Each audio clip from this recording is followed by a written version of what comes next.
வட்ட வட்ட பாறையிலே சொட்ட சொட்ட நெல்லிக்கா காட்டு மொக்க போடுது இந்த ஸ்மாக் டவுனு. கண்ணு முழிச்சு பார்த்தவன் எல்லாம் பஃபூனு. ரெஸ்லர்ஸ் எப்படி பாட்டு நல்லா இருந்துச்சா?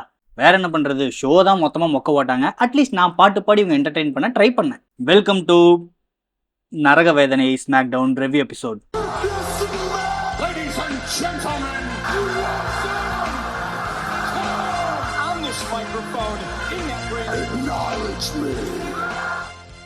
இந்த வாரம் ஷோ ஓபன் பண்ணது நம்ம யூஎஸ்ஏ சாம்பியன் ட்ரிக் வில்லியம்ஸ். விஷயம் தெரியுமா?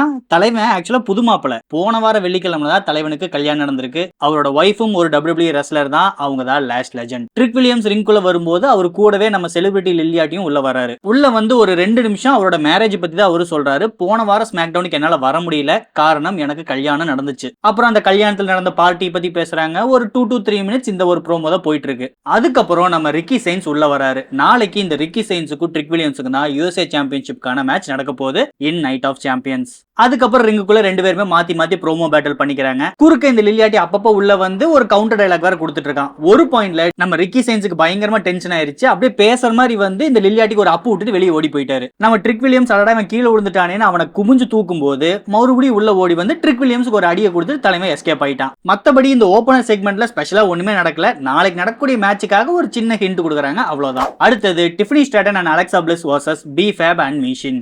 ஓவரால் இது ஒரு ஓகேஷ் மேட்ச் தான். இந்த டிஃபனி ஸ்ட்ராட்டனும் அலெக்சா பிளிஸை பத்தி நம்ம சொல்லவே தேவையில்லை. 2 பேருமே ஒரு நல்ல ஸ்கில்டு பிளேயர்ஸ். ஆனா அப்படியே ஆப்போசிட்ல பாத்தீங்கன்னா நம்ம B-Fabும் மீஷினும். இந்த மீஷினு கூட தப்பிச்சு ஒரு அளவுக்கு வச்சிடலாம். ஆனா இந்த B-Fab எந்த ஃப்ரேம்லயுமே ஓரத்துல கூட நிக்க கூடாது, அந்த அளவுக்கு பாட்ச் பண்ணிட்டு இருக்காங்க. பேசாம இவங்க பேரை B-Fab இருந்து பாட்ச் ஃபேப்னு வச்சுக்கலாம். மேட்ச்ல பெருசா ஸ்பெஷலாவோ எக்ஸைட்டிங்காவோ ஒண்ணும் இல்ல, ரொம்பவே ஒரு நார்மலான மேட்சா தான் இருந்துச்சு. மேட்சோட கடைசியில நம்ம அலெக்சா பிளிஸும் மீஷினும் ரிங்குக்கு வெளியே சண்டை போட்டு இருக்காங்க.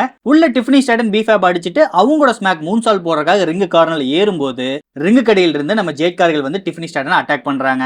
இந்த மொமெண்டத்தை யூஸ் பண்ணி B-Fab தன்னோட ஸ்மாக் போட்டு பின்ஃபால் பண்றாங்க. சோ இந்த மேட்சோட வின்னர் B-Fab அண்ட் மிஷின். அது ஏன்பா ஜேட் கார்கில் உள்ள வரலாம் நீங்க கேட்கலாம். நாளைக்கு Jade Cargill versus Tiffany Stratton for women USA championship match நடக்க போகுது. சோ அவங்க ரைவல்ரியை கிண்டல் பண்றதுக்காக இந்த இன்வால்வ்மெண்ட் யூஸ் பண்றாங்க. மேட்ச் முடிஞ்சதுக்கு அப்புறம் ஜேட் கார்கில் அவங்க ஃபேக்ஷனும் சேர்ந்து டிஃபனி ஸ்ட்ராட்டன் அட்டாக் பண்றதுக்கு போறாங்க. கரெக்டா டிஃபனியை காப்பாத்துறதுக்காக நம்ம செல்சி கிரீன் உள்ள வராங்க. அவங்க கையில ஒரு கெண்டோ ஸ்டிக் வேற இருக்கு. ஆனா தலைவி உள்ள ஓடி வர அவசரத்துல கெண்டோ ஸ்டிக்கை வெளியே விட்டுட்டு உள்ள ஓடி வந்துட்டாங்க.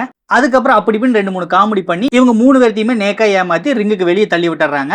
அதோட இந்த செக்மெண்ட் முடியுது. அடுத்தது ஒரு பேக் ஸ்டேஜ் செக்மெண்ட். நம்ம MFT டீமை காட்டுறாங்க. நம்ம டாமட்டாங்க எவ்வளவுதான் சொன்னாலும் சோலோ சிக்கவா அவரோட பேச்சை கேட்காம பிளட் லைனோட ஸ்டோரி லைனுக்குள்ள போய் மூக்கு நுழைச்சிட்டு இருக்காரு. அதனால நம்ம டாமட்டாங்கா டாலட்டாங்கா 2 பேர்த்துக்குமே சோலோ மேல பயங்கரமான கோவம். நம்ம என்னதான் சொன்னாலும் சோலோ சிக்கவா கேட்க போறது இல்லைங்கிற பாயிண்ட்க்கு அவங்க வந்துட்டாங்க. அதனால சோலோ கிட்ட இனிமேல் உன்னோட டீம்ல நாங்க இருக்க போறதுல நாங்க வெளியே போறோம்னு சொல்லிட்டு 2 பேருமே கிளம்பிட்டாங்க. இனிமேல் நம்ம சோலோ சிக்கவா தனியாளு, அவருக்கு பின்னாடி இந்த MFT கிடையாது. ஒரு வகையில பார்த்தா இது உண்மையிலேயே ஒரு நல்ல மூவ் தான். ஏன்னா சோலோ சிக்கவா இண்டிவிஜுவலாவே ரொம்பவே நல்ல பிளேயர். ஆனா அவரோட பொட்டன்ஷியல் எதுவுமே வெளியே காட்ட முடியாத மாதிரி அவருக்கு பின்னாடி இருக்கிற இந்த டீம் அவரை பிடிச்சி இழுத்துக்கிட்டே இருந்துச்சு. அவருக்கு வயசும் சிறுசு, ஆனா ஒரு டீமை மேனேஜ் பண்ற அளவுக்கு எக்ஸ்பீரியன்ஸும் பத்தாதுங்கும் போது அவரோட பொட்டன்ஷியல் அவரால் முழுசா கொண்டு வர முடியல. ஒரு வகையில அந்த டீம்ல பிரிச்சு விட்டு சோலோவை உண்மையாலுமே ஒரு சோலோ பிளேயரா மாத்தினதுனால இனிமேல் அவரோட ஸ்கில்ல ஒரு நல்லா வெளியே கொண்டு வரலாம். ஹோப்ஃபுல்லி அவரை இன்னும் நிறைய யூஸ் பண்ணுவாங்க, அவர் எக்ஸ்ப்ளோர் பண்ணுவாங்க நான் நம்புறேன். அடுத்தது Rey Fenix versus Nathan Frazer for AAA cruiserweight championship. என்னடா திடீர்னு இந்த ஃப்ரேசர் பையனுக்கு சான்ஸ் கொடுக்குறீங்க, நீங்க எல்லாம் ஷாக் ஆகலாம். ஆனா இதுக்கு பின்னாடி ஒரு பாலிடிக்ஸ் இருக்கு. இந்த நேத்தன் ஃப்ரேசர் ஆக்சுவலா பிரான்ஸ்ல இருந்தா வந்திருக்காரு. இன்னைக்கு இந்த மேட்ச் நடக்கிறது லண்டன், அதாவது UK. சோ பிரான்ஸ் UK எல்லாருமே ஒரே கான்டினென்ட்குள்ள வருது. நம்ம பக்கத்து நாட்டு பையங்கிறனால அவனை கொண்டு வந்து மேட்ச் கொடுத்தா ஆடியன்ஸ் எல்லாம் கொஞ்சம் சேர் பண்ணுவாங்கன்னு நம்பி அவரை உள்ள விட்டாங்க. ஆனா உண்மையை சொல்லணும்னா மேட்சோட பாதி வரைக்கும் ஆடியன்ஸ் யாருமே இந்த மேட்சை சுத்தமா கண்டுக்கல. பாதி மேட்ச் முடிஞ்சதுக்கு அப்புறம் தான் ஆக்சுவலா கிரவுட் இன்வால்வ்மெண்டே ஸ்டார்ட் ஆச்சு. இந்த மேட்சே ஒரு action fact high flying match தான். என்ன ஆடியன்ஸோட அட்டென்ஷனை பிடிச்சி இழுத்து கொண்டு வர்றதுக்கு ஒரு 10 நிமிஷம் தேவைப்பட்டுச்சு. உண்மையை சொல்லணும்னா இவங்க 2 பேருமே இந்த மேட்ச் முழுக்க உசர கொடுத்து விளையாண்டு இருந்தாங்க.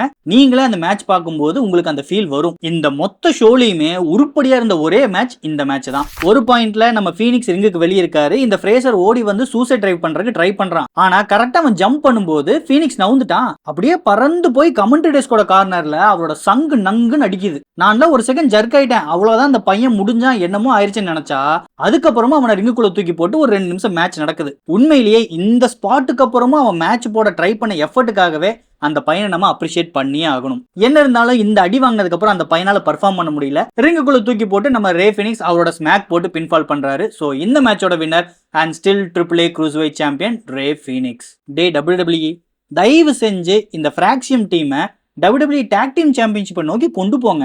ரெண்டு பேர்த்துக்குமே பயங்கரமான ஸ்கில் இருக்கு, பயங்கரமான டேலண்ட் இருக்கு. ரெண்டு பேருமே அவ்வளவு யங்கா இருக்காங்க. இன்னைக்கு நீங்க உங்க புஷ் பண்ணீங்கன்னா தான் ஒரு பாயிண்ட்ல இவங்க ஒரு மிகப்பெரிய ஸ்டாரா வந்து நிக்க முடியும். ஆனா இவங்க ரெண்டு பேர்த்தையுமே இந்த மாதிரி இன்டர்நேஷனல் டூர் வந்தா மட்டும்தான் யூஸ் பண்ணுவோம், மீதி நாள் கண்ணிலேயே காட்ட மாட்டோம்னு பண்றது ஒரு மிகப்பெரிய தப்பு. கடந்த 2 வாரமா இவங்க ரெண்டு பேருமே மேட்ச் கொடுத்து தான் யாருங்கிறத ப்ரூவ் பண்ணியிருக்காங்க. அட்லீஸ்ட் இதுக்கு மேல அவங்கள டாக் டீம் சாம்பியன்ஷிப்பை நோக்கி கொஞ்சம் புஷ் பண்ணுங்க, because these two guys deserved it. அடுத்தது பேக் ஸ்டேஜ் பார்க்கிங் லாட் காட்டுறாங்க. ஒரு கருப்பு கலர் கார் வந்து நிக்குது. உள்ள இருந்து நம்ம LA நைட் வராரு. அவர் பார்க்கிங் லாட்ல இருந்து டைரக்டா நம்ம ஸ்டேஜுக்கு தான் வராரு. ஆக்சுவலா நம்ம LA நைட் ரால இருக்கிற பிளேயர், அவர் எதுக்கு ஸ்மாக் டவுன் வரணும்னு நீங்க கேட்கலாம். போன மண்டே நைட் ரால LA Knight versus Jimmy Uso match நடந்துச்சு. அந்த மேட்ச்ல திடீர்னு சோலோ சிக்கோவா இன்டர்ஃபியர் பண்ணி ஜிம்மி யூசோவை அட்டாக் பண்ணாரு. அது ஏன்னு நான் தெரிஞ்சுக்கணும், இதுக்கு பின்னாடி என்ன ஸ்டோரி லைன் போயிட்டு இருக்கு நான் புரிஞ்சுக்கணும், இது சோலோ சிக்கோவை என்கிட்ட சொல்லணும், அதுக்காக தான் நான் வந்திருக்கேன்னு சொல்றாரு. சோலோ சிக்காவை உள்ள வர சொல்லி டிமாண்ட் பண்றாரு. இப்ப நம்ம சோலோ சிக்காவா ரிங்குக்குள்ள வராரு. பாவ மனுஷன் தனியா வராரு, கூட எந்த டீம்மேட்டும் இல்ல, யாருமே இல்ல, ஜஸ்ட் a சிங்கிள் பிளேயரா உள்ள வராரு. சோலோவை பார்த்து இப்ப உன் பின்னாடி MFT டீம் கிடையாது, உனக்கு இருக்கிற ஒரே ஆப்ஷன் நீ பிளட் லைன் தான், எப்படி பார்த்தாலும் இன்னும் கொஞ்ச நாள் நீ பிளட் லைன்ல கூட போய் சேர்ந்துருவேன்னு சொல்லி அவர் அக்யூஸ் பண்றாரு. ஆனா சோலோ சிக்கவா நான் கண்டிப்பா பிளட் லைன்ல போய் சேர மாட்டேன், எனக்கு அந்த டீமையே பிடிக்காது, அதில் இருக்கிற ஊசோஸும் சரி, ஜேக்கப் ஃபாட்டும் சரி, ரோமன் ரெயின்ஸும் சரி, இந்த 3 பேர்த்தையுமே எனக்கு பிடிக்காது, அதனால நான் போக மாட்டேன், பேசாம நம்ம 2 பேரும் சேர்ந்து பிளட் லைன் எதிர்ப்போம், நம்ம 2 பேர்த்துக்குமே பிளட் லைன் தான் எதிரி, அப்ப எதிரிக்கு எதிரி நண்பன் சொல்லி நம்ம 2 பேரும் ஏன் டீமா மாறக்கூடாதுன்னு ஒரு சின்ன அட்வைஸ் கொடுக்குறாரு. இதுக்கு LA நைட் சிரிச்சுட்டு, உங்க குடும்பத்துல யாரையுமே நம்ப கூடாது, ரோமன் ரெயின்ஸ் அடிச்சுதான் இந்த ஊசோஸ் பசங்க வெளியே வந்தானுங்க, ஆனா இன்னைக்கு பாரு ரோமன் ரெயின்ஸ் கீழே போய் அடியால நிக்கிறானுங்க, இந்த ஜேக்கப் ஃபாட்டும் அடிச்சு அந்த டீமுக்குள்ள சேர்த்துனாங்க, இன்னைக்கு அவன் தான் தூதுவனா சுத்திட்டு இருக்கான். கம்பேரிட்டிவா இவங்க 2 பேர்த்துக்கு ரோமன் ரெயின்ஸ் பண்ண கெடுதலை விட உனக்கு பண்ணது ரொம்பவே கம்மி. ஆக்சுவலா அவன் ரொம்ப நல்லா தான் வச்சுக்கிட்டு இருந்தான், ஆனாலுமே நீ அவனை விட்டு வெளியே வந்திருக்க, நாளைக்கு நீ மறுபடியும் அவங்க கூட போய் சேர்ந்துருவ. சோ உன்னை நம்பி நீ நானு டீமா சேர்ந்து பிளட் லைன் எதிர்க்கலான்னு போனா நீ பின்னாடி என் முதுக குத்துவ. சோ பிளட் லைனை நான் தனியாலவே நின்று சண்டை போட்டுக்கிறேன், உன்னோட ஹெல்ப் எனக்கு தேவையில்லைன்னு சொல்லிட்டு நம்ம LA நைட் கிளம்பிட்டாரு. அடுத்தது நம்ம tag team champion Page versus JC James. நம்ம பேஜுக்கு சப்போர்ட்டா பிரீபில்லா, அதே மாதிரி ஜேசி ஜேம்ஸுக்கு சப்போர்ட்டா அவங்களோட ஃபேக்ஷன் ஃபேட்டல் இன்ஃப்ளூயன்ஸ் எல்லாருமே ரிங்கோட கார்னர்ல தான் ஃபுல் மேட்சுமே இருக்காங்க. ஓவரால் இது ஒரு சுமாரான மேட்ச் தான். இந்த மேட்ச் ரொம்பவே ஒரு ஆன் அண்ட் ஆஃபா தான் இருந்துச்சு. நிறைய இடத்துல இவங்களோட மூவ் செட் எல்லாமே ரொம்பவே நான் சிங்கா இருந்துச்சு. ஏன்னா அவங்க ஒன்னு ட்ரை பண்றாங்க, ஆனா எக்ஸிகியூஷன் பாத்தீங்கன்னா வேற மாதிரி வந்து முடிஞ்சது. இது நம்ம பேஜோட ரிங் ரெஸ்ட்னு கம்ப்ளைண்ட் சொல்லவே முடியாது, ஏன்னா ஜேசி ஜேம்ஸ் அதே மாதிரி தான் பர்ஃபார்ம் பண்ணிட்டு இருந்தாங்க. சோ பாட்டம் லைன் ரொம்பவே நான் சிங்கா தான் இருந்துச்சு. மேட்ச் முழுக்கவே எப்பெல்லாம் சான்ஸ் கிடைக்குதோ இந்த ஃபேட்டல் இன்ஃப்ளூயன்ஸ் இன்டர்ஃபியர் பண்றதுக்கு தான் ட்ரை பண்றாங்க, ஆனா எதுவுமே ஒர்க் அவுட் ஆகல. கடைசியில ரிங் கார்னர்ல ஒரு சின்ன கன்ஃபியூஷன் நடக்குது. இந்த மொமெண்டத்தை யூஸ் பண்ணி அப்படியே பேஜ் நம்ம ஜேசி ஜேம்ஸ் ஒரு ரோல் ஓவர் பண்ணி பின்ஃபால் பண்றாங்க. சோ இந்த மேட்சோட வின்னர் பேஜ். அடுத்தது Don Hughson Matt Cardona versus Los Garza. இந்த மேட்ச் முழுக்கவே நம்ம மிஸ்ஸும் கிட் வில்சனும் ஒரு ஜாம்பி மாதிரி ரிங்க சுத்தி தான் நடந்துகிட்டு இருக்காங்க. காரணம் பேக் ஸ்டேஜ்ல நம்ம டான் ஹியூசன் ஏதோ எக்ஸ்பெரிமெண்ட் பண்றேன்னு சொல்லிட்டு ஒரு டெட் பாடி வச்சு என்னமோ பண்ணிட்டு இருக்காரு.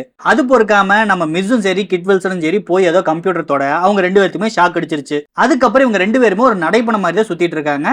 அந்த ஸ்டோரி லைனோட கண்டினியூவேஷன் தான் இந்த மேட்ச் முழுக்க இவங்க 2 பேரும் இப்படி சுத்திட்டு இருக்காரு. இது ரொம்பவே ஒரு சுமாரான மேட்ச் தான். உண்மை சொல்லணும்னா இது ஒரு ஃபில்லர், அவ்வளவுதான். நம்ம டான் ஹியூசன் எப்பயும் போல ஆப்போனன்ட் ரிங் மேல ஏறி நிற்கும் போது யூ ஆர் கர்ஸ்னு சொல்லுவாரு. கரெக்டா ஒரு பட்டாசு வெடிக்கும்ல, அதே ஆங்கில தான் இப்ப யூஸ் பண்றாரு. பட்டாசு வெடிச்சோடனே ஆப்போனன்ட் பயந்து கீழே விழுகிறான். அவனுக்கு தன்னோட ஸ்மாக் போட்டு பின்ஃபால் பண்ணி இந்த மேட்சோட winner Dan Hughson and Matt Cardona. அடுத்தது Chelsea Green versus Jade Cargill. இது ரொம்பவே சின்ன அதே மாதிரி சுமாரான மேட்ச் தான். இந்த மேட்ச்லயும் நிறைய மூவ்செட் பயங்கரமான நான் சிங்க்ல தான் போச்சு. எனக்கு என்னமோ இந்த மேட்ச் முதல்ல பிளான்டு கிடையாது, கடைசி நிமிஷத்துல ஃபில்லரா ஏதாச்சும் வைக்கணுங்கிறதுக்காக இவங்களை கூப்பிட்டு எமர்ஜென்சியா போய் மேட்ச் போடுங்கன்னு தள்ளி விட்ட மாதிரி தான் இருந்துச்சு. ஏன்னா ஒவ்வொரு மூவ்செட்டுக்கு நடுவுலையும் அடுத்து என்ன மூவ் ட்ரை பண்ணலாம்னு 2 பேருமே பயங்கரமா யோசிச்சு தான் பண்ணிட்டு இருக்கானுங்க. சோ கொஞ்சம் நிதானமா இந்த மேட்சை நீங்க பார்த்தாவே தெரியும் 2 பேர்த்துக்குமே அடுத்து என்னென்ன பண்றதுன்னு சுத்தமா க்ளூ இல்ல. அப்படியே மண்டையில என்னென்னலாம் தோணுதோ இவங்க ஒன்னு ட்ரை பண்றாங்க, அவங்க ஒன்னு ட்ரை பண்றாங்க, அதை வச்சு ஒப்பேத்தன உப்மா தான் இது. கடைசியில நம்ம ஜேட் கார்கில் ஓடி வந்து நெஞ்சிலே ஒரு உத, அதுக்கப்புறம் தன்னோட ஸ்மாக்க போட்டு பின்ஃபால் பண்ணி இந்த மேட்சோட வின்னர் ஜேட் கார்கில். மேட்ச் முடிஞ்சதுக்கு அப்புறமும் செல்சி கிரீனை அட்டாக் பண்றதுக்காக ஜேட் கார்கில் ட்ரை பண்றாங்க. இப்ப செல்சி கிரீனை காப்பாத்துறதுக்காக அலெக்சா பிளிஸ் டிஃபனி ஸ்டார்டன் உள்ள வராங்க. ஜேட் கார்கிலுக்கு சப்போர்ட்டா அவங்களோட ஃபேக்ஷன் பி ஃபேப் மீஷன் உள்ள வராங்க. அடுத்தது ஜூலியா வர்சஸ் கியானா ஜேம்ஸ். இவ்வளவு நாளா இவங்க 2 பேருமே சேர்ந்து ஒரு டீம்மேட்டா தான் சுத்திட்டு இருந்தாங்க. ஆனா இப்போ ஒரு மிஸ் அண்டர்ஸ்டாண்டிங் நடந்துருச்சு. அதனால இவங்க 2 பேருமே பிரிஞ்சுட்டாங்க. ப்ராப்பரான ஒரு ஸ்டோரி லைன் அண்ட் எலிவேஷனோட போயிருந்தா இந்த மேட்ச் ஒரு பேப்பர் வியூல நடந்திருக்க வேண்டிய மேட்ச். ஆனா தேவையில்லாம உப்பு சப்பே இல்லாம நம்ம ஸ்மாக் டவுன்ல நடக்குது. இதுக்கு முன்னாடி நடந்த மேட்சை கம்பேர் பண்ணும்போது இந்த மேட்ச் எவ்வளவோ பரவாயில்ல. மத்தபடி இந்த மேட்ச்ல ஸ்பெஷலாவோ யூனிக்காவோ ஒண்ணுமே இல்லை. இது ரொம்பவே ஒரு நார்மலான மேட்ச் தான். இவங்க நினைச்சிருந்தா இது ஒரு நல்ல மேட்சை கொண்டு போயிருக்க முடியும். ஆனா WWE கிரியேட்டிவ் இதை ரொம்பவே லெஃப்ட் ஹேண்ட்ல டீல் பண்ணதுனால ரொம்பவே சப்பையா முடிஞ்சிருக்கு. இந்த மேட்சோட கடைசியில ஸ்மாக் போட்டு வின் பண்ணது ஜூலியா. பட் மேட்ச் முடிஞ்ச உடனே பின்னாடி இருந்து வந்து நம்ம ஜூலியாவை பிளேக் மேன்ரோ அட்டாக் பண்றாங்க. இந்த பிளேக் மேன்ரோ டெபியூ கொடுக்க போறாங்கன்னு ரொம்ப நாளா டீஸ் மட்டுமே பண்ணிட்டு இருந்தாங்க.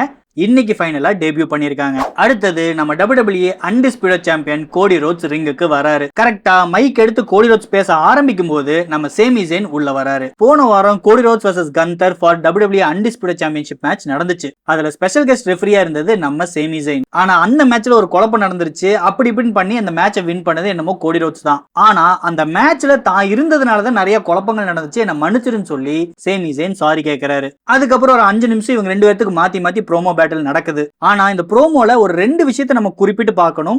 ஒன்னு அவங்க கெவின் ஓவன்ஸோட பேரை மென்ஷன் பண்ணாங்க. இன்னொன்னு ஜானி கார்கானோட பேரையும் மென்ஷன் பண்ணாங்க. அப்ப நாளைக்கு நைட் ஆஃப் சாம்பியன்ஸ்ல Sami Zayn vs Cody Rhodes vs Gunther for WWE undisputed championship triple threat match நடக்க போகுது. அதுல மேபி இவங்க 2 பேருமே ஏதாச்சும் ஒரு வகையில இன்டர்ஃபியர் பண்ணலாம் ஆர் பண்ணாமையும் போகலாம். பட் கெவின் ஓவன்ஸோட பேர் யூஸ் பண்றாங்கன்னா கேரண்டியா ஒரு பாயிண்ட்ல ரிட்டர்ன் வரத்தான் போறாரு. இன்ஜுரியில இருந்து ஃபுல்லா கிளியர் ஆயிட்டாரு. சோ ரொம்ப சீக்கிரமே நம்ம கெவின் ஓவன்ஸை உள்ள எக்ஸ்பெக்ட் பண்ணலாம். இவங்க பேசிட்டு இருக்கும்போது நம்ம கந்தர் உள்ள வராரு. சோ 3 பேருமே மாத்தி மாத்தி ப்ரோமோ பேட்டில் பண்றாங்க. ஒரு 2 இருந்து 3 நிமிஷம் இது நடந்துட்டு இருக்கு. அதுக்கப்புறம் சம்பந்தமே இல்லாம நம்ம ஜே உசோ உள்ள வராரு. தலைவன் எப்பயும் போல உள்ள வந்து ஃபுல்லா ஈட் பண்ணி முடிக்கிறான். அதுக்கப்புறம் ஆடியன்ஸ் மறுபடியும் இப்படி காட்ட மறுபடியும் இவன் செகண்ட் டைம் போடுங்கன்னு கேட்கும் போது நம்ம கந்தர் சத்தம் போட்டு அதை நிப்பாட்டிட்டாரு. டே கந்தர், நீ இத்தனை நாள்ல உருப்படியா பண்ண ஒரே விஷயம் இதுதான்டா. அதுக்கப்புறம் ஜே யூசோ நாளைக்கு நான் தான் கிங் ஆஃப் தி ரிங்கா மாற போறேன், அதுக்கப்புறம் இந்த பெல்ட் நோக்கி தான் வர போறேன்னு 3 பேர்த்தையுமே பார்த்து தான் ஒரு ப்ரோமோ கொடுக்குறாரு. அதுக்கப்புறம் ரிங்குக்குள்ள ஒரு கலவரம் நடக்குது. சேமி ஜெயினை கந்தர் அடிச்சு வெளியே தள்ளுறாரு. நம்ம கந்தரை ஜே யூசோ கோடி ரோட்ஸ் 2 பேருமே சேர்ந்து அடிச்சு வெளியே தள்ளுறாங்க. அப்புறம் திடீர்னு லைட் ஆஃப் ஆகுது. என்னன்னு பார்த்தா நம்ம ஓபா ஃபெமி உள்ள வராரு. தலைவன் வந்து ரிங்கோட கார்னர் ஏறி நிக்கும் போது கோடி ரோட்ஸ் அடிச்சு ஜே யூசோ வெளியே தள்ளுறாரு. அதுக்கப்புறம் ஜே யூசோவை கந்தர் அடிச்சு வெளியே தள்ளுறாரு. கந்தரை சேமி ஜெயின் அடிச்சு வெளியே தள்ளுறாரு. சேமி கோடி ரோட்ஸ் அடிச்சு வெளியே தள்ளுறாரு. ஆக மொத்தம் இந்த 4 பேருமே சேர்ந்து உள்ளே வெளியேன்னு மேஜிக் பண்ணிட்டு இருக்கானுங்க. கட்டம் கடைசியா நம்ம கோடி ரோட்ஸ் ஓபா ஃபெமியும் ஃபேஸ் ஆஃப் பண்ணி நிக்கிறாங்க. அதோட இந்த செக்மெண்ட் மற்றும் ஷோ முடியுது. ரெஸ்லர்ஸ், இது ரொம்பவே ஒரு ஆவரேஜான எபிசோட். ஆவரேஜ்னு சொல்லக்கூடாது, மொக்கையான எபிசோட். நம்ம ஸ்மாக் டவுனுக்கு என்னாச்சுன்னு தெரியல. ஒவ்வொரு வாரமும் மொக்க எபிசோட் கொடுக்குறானுங்க. அடுத்த வாரம் போன வாரம் என்னடா மொக்க, அதுக்கு மேல மொக்க பண்றேன்னு இன்னும் கீழே போறானுங்க. என்ன பர்பஸ்க்காக இப்படி பண்றாங்கன்னு எனக்கு சுத்தமா புரியல.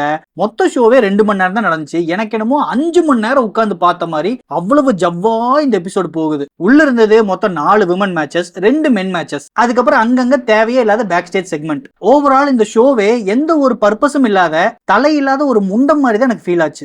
ஏன் WWE ஸ்மாக் இவ்வளவு லெத்தாஜிக்கா ஹேண்டில் பண்றாங்கன்னு எனக்கு சுத்தமா புரிய மாட்டேங்குது. ஒரு 2 வருஷத்துக்கு முன்னாடி ஸ்மாக் டவுன் தான் கிங்கா இருந்துச்சு. ரா அவங்கள பார்த்து தயங்குவானுங்க. அந்த அளவுக்கு ஒரு ஸ்ட்ராங்கான டாக் டீம் வச்சு மேட்ச்ல எதுவுமே இல்லைனாலும் டாக் டீம் டிவிஷன் அவங்க கிட்ட அவ்வளவு ஸ்ட்ராங்கா இருந்துச்சு. இப்ப பாருங்க, அவங்க உள்ள இருக்கிற எல்லா டாக் டீமுமே லே ஆஃப் பண்ணி அனுப்பிட்டானுங்க.